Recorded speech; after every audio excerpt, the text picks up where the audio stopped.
신앙을 지키기 위한 결단과 수고라는 제목으로 함께 말씀을 나누겠습니다. 창세기 말씀을 계속 살펴보고 있습니다. 아브라함에 대한 그 믿음의 여정, 그 믿음의 여정이 23장에서는 이제 아브라함의 마지막 모습으로 마무리가 되고, 이제 24장부터는 그의 아들 이삭을 준비하시고 또 이삭을 통한 하나님의 언약의 삶이 어떻게 이어지는지를 우리에게 보여주고 있습니다. 그 시작이 오늘 24장인데요, 바로 그 안에 이삭의 아내를 준비하는 그 과정을 우리에게 보여주고 있습니다. 오늘 말씀은 총 세 단락으로 나눌 수가 있습니다. 첫 번째 단락은 1절부터 4절까지의 말씀이고요, 아내를 구하라 라는 내용입니다. 그리고 두 번째 단락은 5절부터 8절까지의 말씀이고요, 아들을 데리고 가지 마라, 아들을 다시 그 땅으로 데려가지 마라 라는 주제입니다. 그리고 마지막 세 번째 단락이 9절 1절인데요, 그 말씀에 순종하는 종의 모습을 보여줍니다. 먼저 첫 번째 단락 1절에서 4절까지의 말씀을 함께 살펴보겠습니다. 읽었던 1절 말씀을 제가 읽어드리겠습니다. 1절 말씀입니다. 아브라함이 나이가 많이 들어 늙었습니다. 여호와께서는 모든 일마다 아브라함에게 복을 주셨습니다. 아브라함이 나이가 많이 들어 늙었다고 하는데요, 구체적으로 몇 살인지는 기록되지 않았지만 우리가 추측할 수는 있습니다. 아내 사라가 137세에 죽었습니다. 그리고 이삭이 결혼하는 나이가 40세입니다. 그러면은 아브라함 나이가 140살 또는 137살 그 사이에 어딘가에 있는 그 나이 즈음에 지금 아브라함이 이제 아들에게 아내를 맞이하는 시간을 보내줘야 되겠다라는 결단을 하게 되죠. 그 나이 즈음에 이제 하나님께서, 여호와께서 모든 일마다 아브라함에게 복을 주셨다라고 합니다. 제가 오늘 말씀을 묵상하면서 사실 이 1절 말씀에만 계속 머물렀습니다. 나이가 많이 들었는데 하나님께서 아브라함이 하는 모든 일에 복을 주셨다고 합니다. 할렐루야.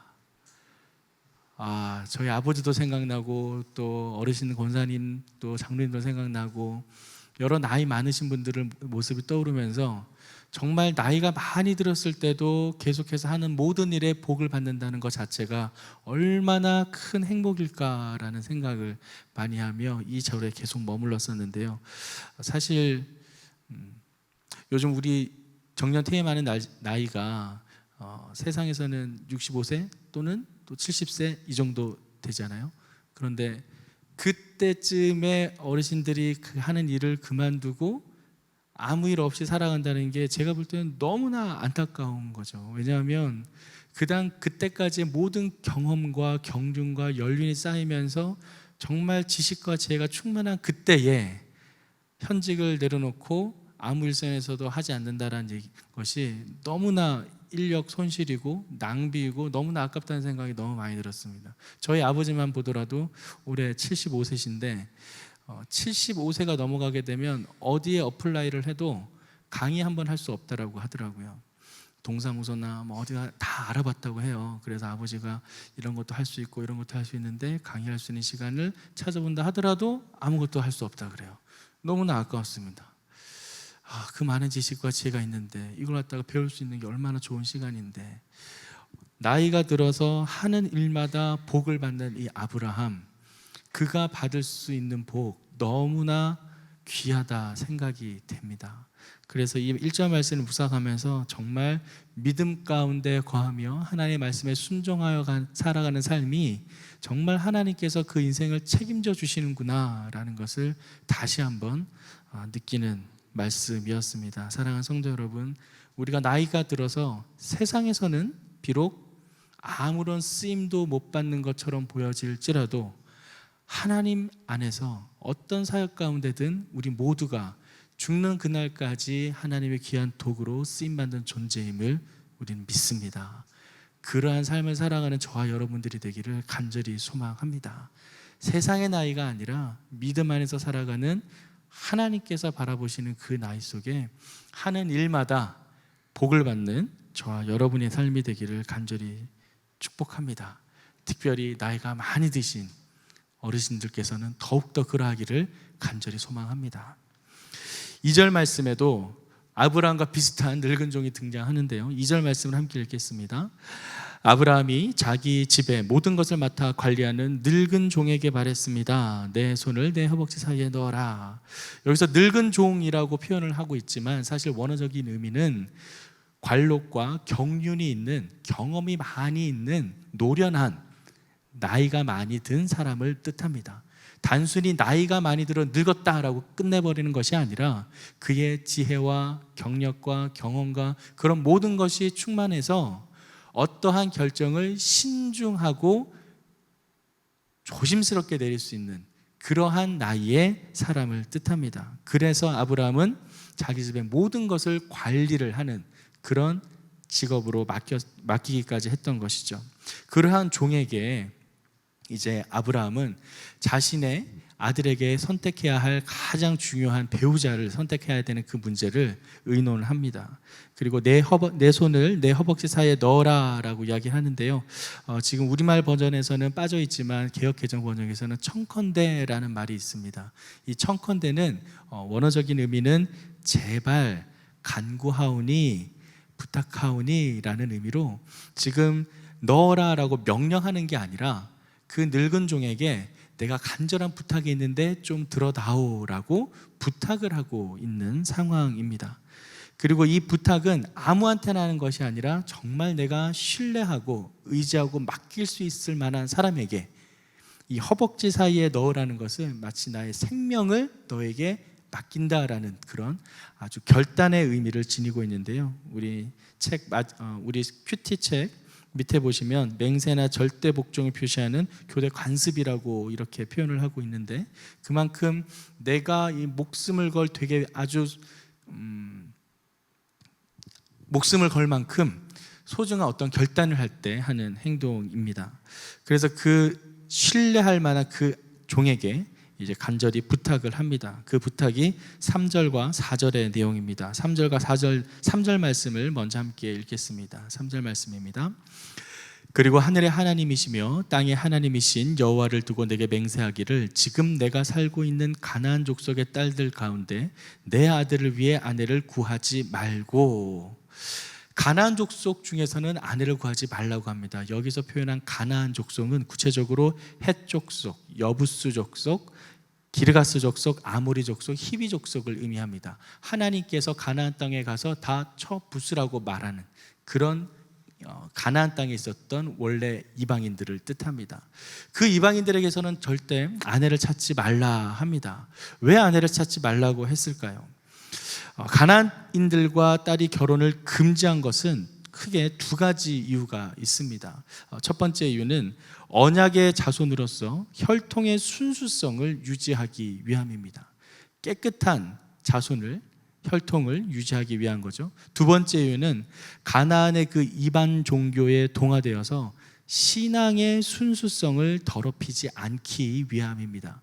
사실 첫 번째 이유보다는 두 번째 이유가 더 중요합니다. 여호와 하나님만을 섬기는 그 신앙을 온전히 유지하기 위해서 가나안에 있는 여인과 결혼하지 말라고 하는 것이죠. 사실 아브라함은 오랫동안 가나안의 여러 곳을 돌아다니면서 가나안 사람들의 생활과 그 풍습을 접하게 됩니다. 그리고 아브라함이 그때 보았던 가나안 족속들은 매우 타락하고 부패했으며 그 성도덕적으로는 정말 말할 수 없을 정도로 문란했던 것을 그는 직접 확인을 했습니다. 우리 또한 그들의 성문화가 얼마나 타락했는지 롯의 사건을 통해서 이미 다 확인을 했었습니다. 따라서 아브라함의 그 경험에 비춰봤을 때 언약을 받아서 하나님의 언약을 이어갈 그 후손은 이삭의 아내를 그 가운데 가나안 사람들에서 취한다는 것은 생각할 수도 없는 아주 말도 안 되는 일이었죠. 그래서 그 거룩한 언약의 가정을 더럽힐 수 없기 때문에 순수한 신앙을 유지하고자 가나안에서는 결코 아내를 선택하지 말라고 부탁을 했던 것입니다.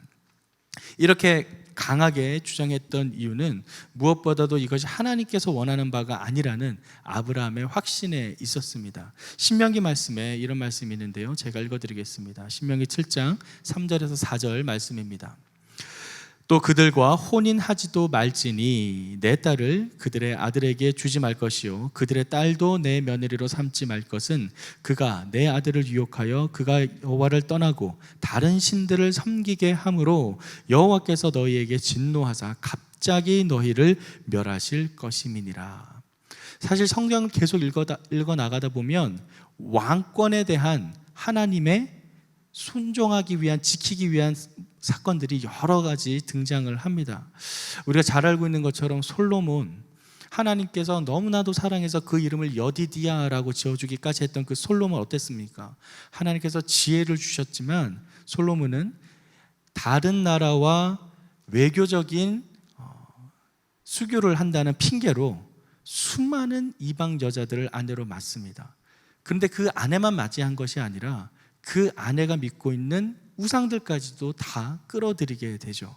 그래서 역대급으로 솔로몬은 가장 많은 우상들을 이스라엘로 끌고 오게 되는 지경에 이르게 됩니다. 결국 솔로몬은 하나님께서 이미 다윗에게 한 약속으로 인해서 그는 벌을 받지 않지만 그 후대는 두 나라로 갈라지게 되고 서로 싸우고 결국에는 망하게 되는 지경에 이르게 됩니다. 그것이 모두가 다른 이방신들을, 우상들을 끌어들여 여호와 하나님을 섬기지 못하게 된 거기에서 출발을 합니다. 우상을 섬긴다는 것, 여호와 하나님을 등지고 다른 신을 섬긴다는 것이 이렇게 무서운 결과를 초래하는 것인데 그 시작이 바로 어떠한 아내를 취하느냐, 여기에 결정적으로 중요한 출발이 된다라는 것입니다. 그래서 이렇게 성경에서는 이방인과 통혼을 금하는 것이, 통혼을 금하는 가장 큰 이유가 이방인과의 결혼을 통해서 그 이방인들이 믿고 있는 우상들을 다시 섬기게 되는 그 빌미를 제공하기 때문입니다.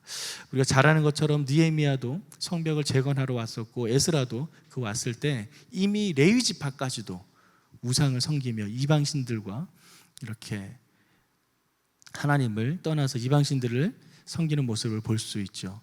정말로 중요한 것은 여호와 하나님만을 섬기는 것입니다. 그래서 지금 아브라함은 그 아들 이삭이 아내로 말미암아 그러한 범죄에 들어가지 않게 하기 위해서, 신앙의 순수한 혈통을 지키기 위해서 가나안의 여인들은 결코 선택하지 말라고 간절하게 부탁하고 있는 것입니다. 그래서 4절 말씀 함께 보겠습니다. 4절 말씀, 내 고향 내 친척들에게로 가서 내 아들 이삭을 위해 아내를 구해 오겠다고 하여라. 그래서 가나안 땅이 아닌 어디로요? 원래 본인이 왔던 그 고향 땅으로. 그럼 여기서 고향은 어디일까요? 아브라함 아버지 테라가 살았던 갈대아 우르를 뜻하지 않습니다. 갈대아 우르가 아니고요, 거기서 떠나서 테라가 머물렀던 곳이 있죠. 하란에 머물렀고 하란에서 테라가 죽었습니다. 그래서 그 친족들 중에 몇 명은 지금 하란 땅에 거주하고 있습니다. 그래서 지금 여기서 말하는 친척들이 살고 있는 곳은 하란 땅에 있는 친척들을 의미합니다.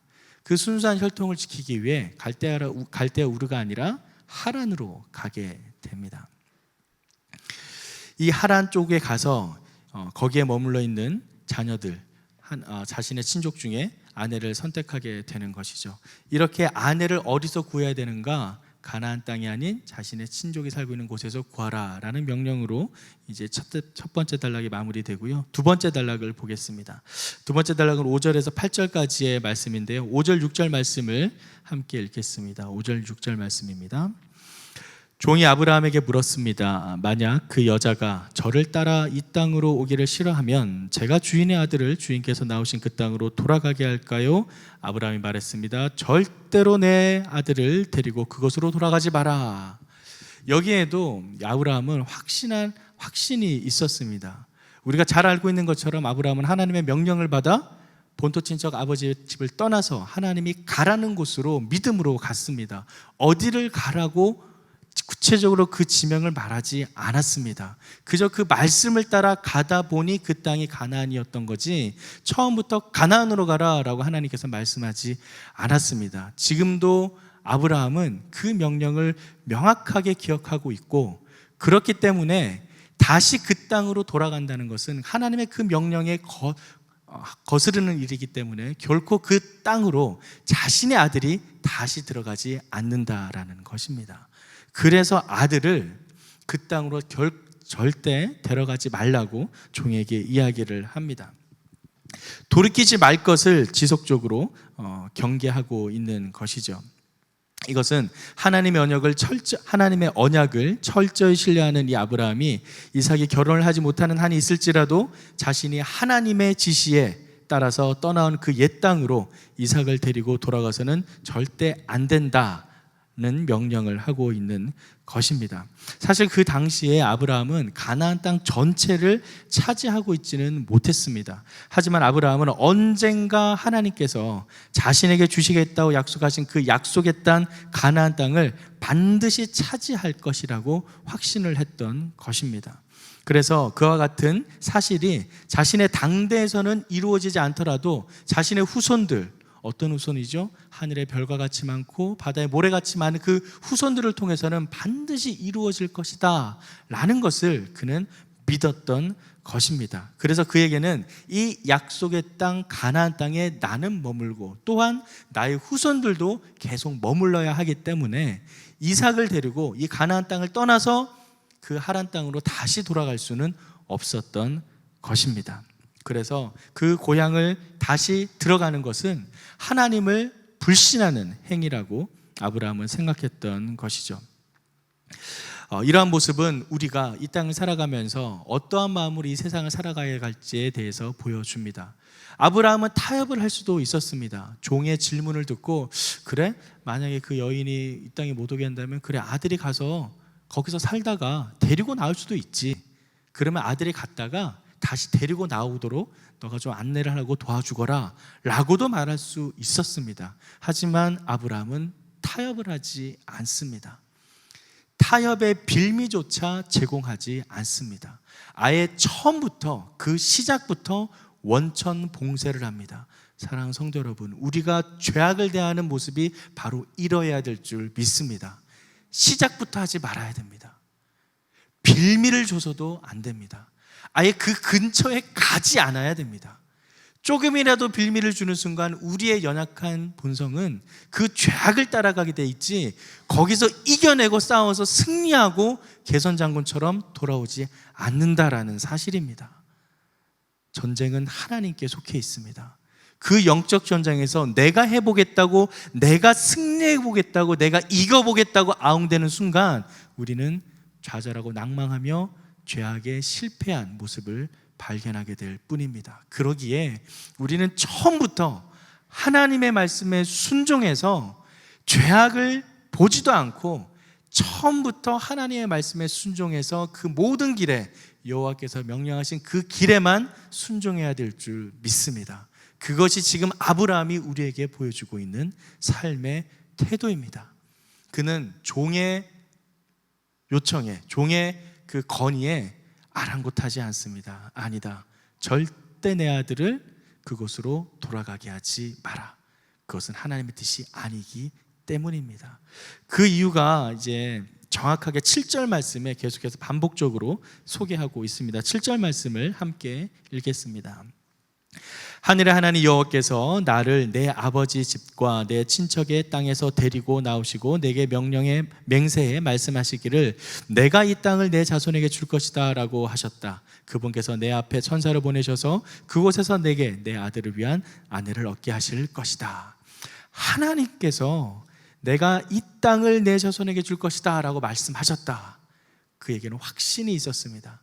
그 하란 땅을 주는 것이 아니라, 다시 돌아가서 그 땅을 차지하게 하는 것이 아니라 바로 이 땅, 가나안 땅을 나에게 준다고 확신의 말씀을 주셨기 때문에 나는 이 말씀을 믿는다. 내가 비록 지금은 가나안 땅 전체를 차지하지 않고 있을지라도 언젠가 나의 후손들을 통해 이 땅이 하나님의 땅이 될 것이니 나는 결코 이 땅에서 떠나지 않을 것이니 이삭 또한 이 땅을 벗어나게 하지 마라.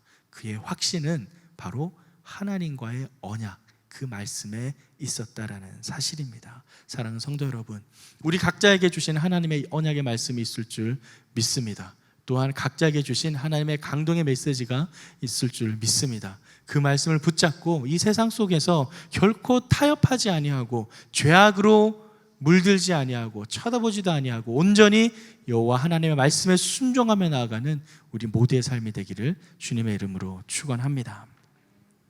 마지막 8절 말씀에서는 그렇게 절대로 내 아들을 그곳으로 데려가지 마라라는 간절한 부탁으로 마무리를 하고 있습니다.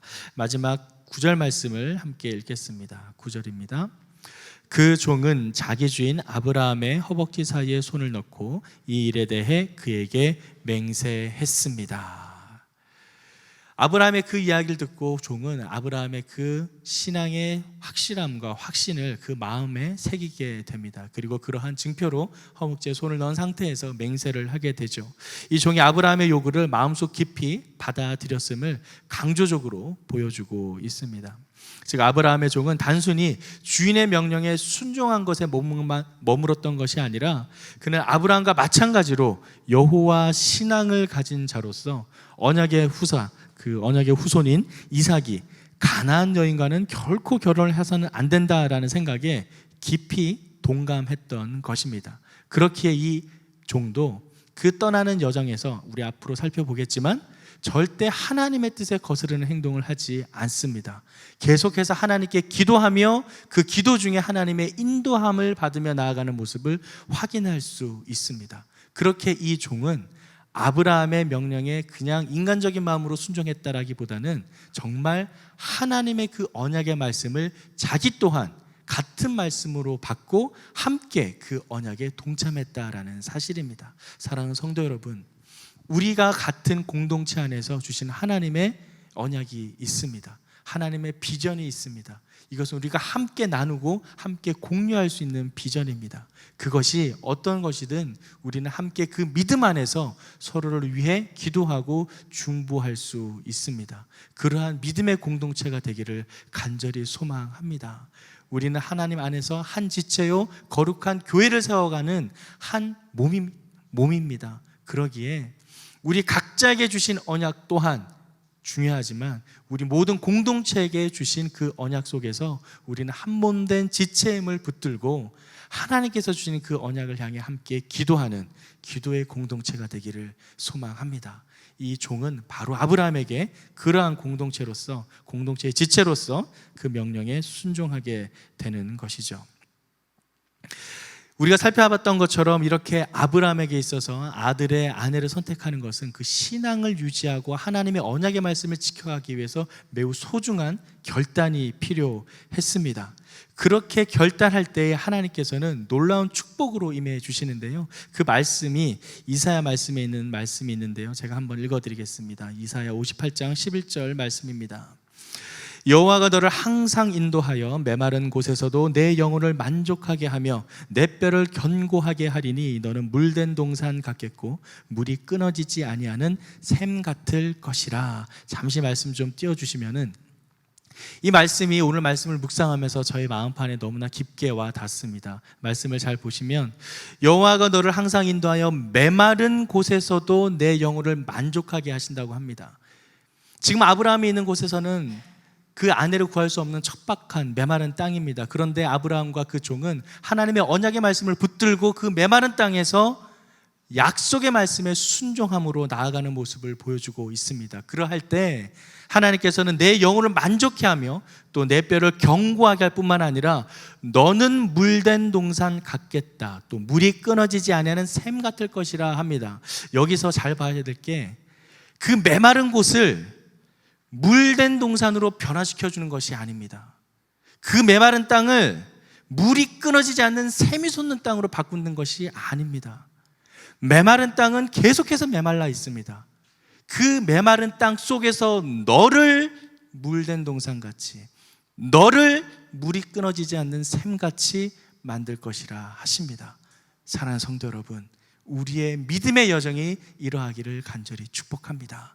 세상은 여전히 메말라 있고 혼탁하고 죄악 가운데 빠져 있을지라도 우리로 말미암아 하나님의 언약의 말씀을 붙들고 살아가는 우리의 삶으로 말미암아 그 메마른 땅이 흘러 넘치는 물이 나오는 우리의 삶을 통해 여호와의 영광과 은혜를 경험하는 땅이 되기를 간절히 소망합니다. 이사야서에서 기록된 이 말씀은 바로 우리가 여호와의 언약의 말씀과 그 믿음으로 말미암아 물된 동산이 되고 물이 끊어지지 않는 샘이 될 것이라 이야기를 합니다. 우리 믿음의 삶이 이 척박하고 메마른 세상 속에 그러한 축복의 삶으로 살아가기를 간절히 소망합니다. 아브라함과 그 종은 바로 그러한 삶을 가나안 땅에서 살아냈습니다. 눈에 보이기에 좋은 것을 쫓아간 것이 아니라, 눈에 보기에 화려하고 성공적인 것을 쫓아간 것이 아니라, 그 가나안 땅의 질비한 눈에 보기에 아름다운 여인을 쫓아간 것이 아니라 여호와 하나님의 말씀에 순종함으로 그 신앙을 꿋꿋이 지켜나갔다라는 사실입니다. 오늘 하루 우리 또한 이 메마른 땅에서 하나님께서 말씀하신 것처럼 물된 동산이 되어서 이 땅을 성령의 담비와 같이 촉촉하게 적시는 주님의 도구로 쓰임받기를 간절히 소망합니다. 그렇게 우리의 믿음의 모든 여정을 통해서 하나님의 은혜와 능력을 경험하는 저와 여러분의 삶이 되길 주님의 이름으로 축원합니다.